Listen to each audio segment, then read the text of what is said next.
Andrew, thanks for your time this morning. Again, we're talking about assessment now, Geneva Push, particularly for the time of the year, because we're encouraging people to start considering assessment with Multiply approaching in a few months. And what we wanted to talk to you about was really how you recognise a church planter. I mean, you've had so much experience with potential church planting candidates. What do you look for in a church planter? What sort of things do you spot in a church planter? Mm-hmm. A cape tucked in beneath the shirt, S on their chest. It's. I think you got quick three things. We look for things that you would expect in all ministers of the gospel.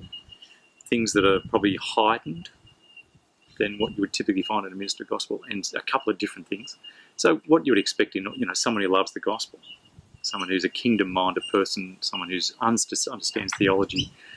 Someone who's godly, got character, and someone who wants to lead and see things grow. So we expect that in all ministers of the gospel. But in a church planter, we want to see them heightened.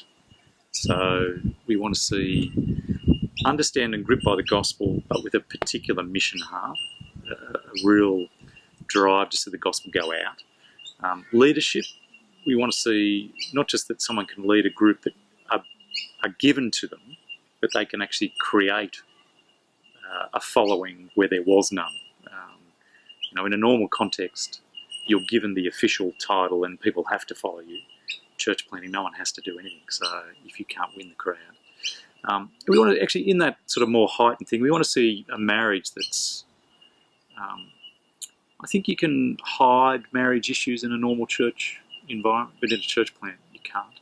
We want to see a real common heart for the cause of the gospel in a partnership together in marriage. And then there's a couple of things that probably stand out as somewhat different. We want to see someone with a particular resilience. The guy who does a funeral and then needs a day off is not going to be at a church plant. The guy who needs to be able to cope with knocks and still get up and keep going.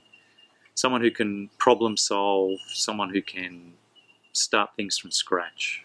There's some kind of things that you may not even see in a kind of typical ministry context you need to see in a church planter. Are these all inherent things, or can they be developed? Is it like, are you going to say, well, listen, I can't, that's just not in that person's character? Or can they all be developed over time, or maybe by example? Yeah, look, I think some of them can develop to a sufficient level.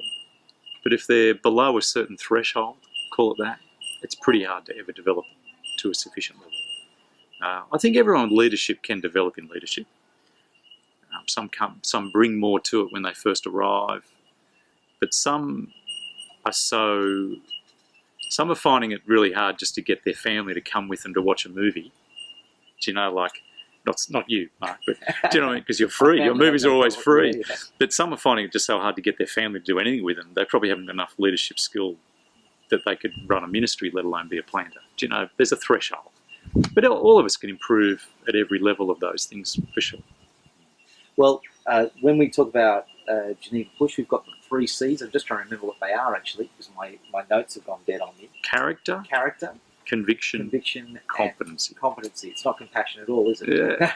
It should be. But no, I understand. So those 3 C's make it sound like, we're looking for very specific things, which we are. Yeah. But is it a Superman that we're looking for? Or, are we looking for somebody who will commit to those areas? Yeah, well, it's Paul to Timothy, isn't it? To watch your life and doctrine closely. Progress. Let people see your progress in these things. So there's an expectation that people, again, have a certain threshold, a certain, at least, level of conviction, competency, character.